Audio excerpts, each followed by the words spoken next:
Hi guys, what's up? Magandang hapon po. So, kumusta po kayo diyan? So, 6:00 na medyo maliwanag pa dito sa may Jeddah. Mainit po dito sa Jeddah, wala pong winter. So, actually humid pa sa labas.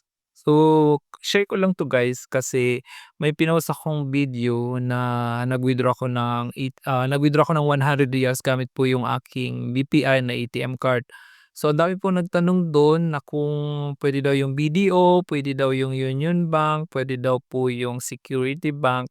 So, for sure po 100% puwede po 'yan kasi lahat ng na-issue na ATM sa Pilipinas are international card na po 'yan. Especially kapag may Visa logo, Mastercard logo, yung Zeros logo, yun po ay mga international card na kahit saang bansa puwede niyo pong gamitin. Puwede kayong makapag-withdraw kahit saan.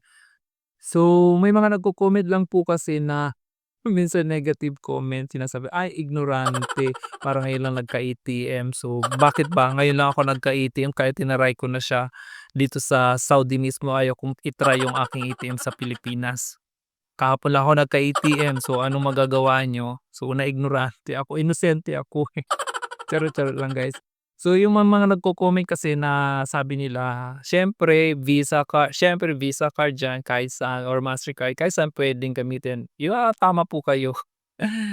Na 100% tama po kayo. Pero except po kasi may mga bangko po talaga na may mga restriction kahit po mga Visa card po 'yan, Mastercard po, hindi po kayo maka-withdraw kasi nga po may restriction. Yung iba po kailangan niyo pang pumunta ng branch para ma-activate, para makapag-withdraw kayo. Yung iba naman kailangan yung activate online and then puwede na kayong makapag-withdraw. So yun po yung mga restriction dun kaya yung iba po na mga kababayan may nagko-comment na tinry po nila pero hindi sila maka-withdraw. So yun po yung ano dun kasi kahit Visa or Mastercard po yan may mga restriction yung mga bangko natin. Let's say yung Kabayan Savings Bank, I'm not sure about Kabayan Savings kung automatic na siya na kapag na-issue yung ATM is puwede na siyang ma-withdraw or puwede siyang i-activate online. Pero yung BPI na ginamit ko po siya, I don't remember na inactivate ko siya, parang automatic na siya na na-activate.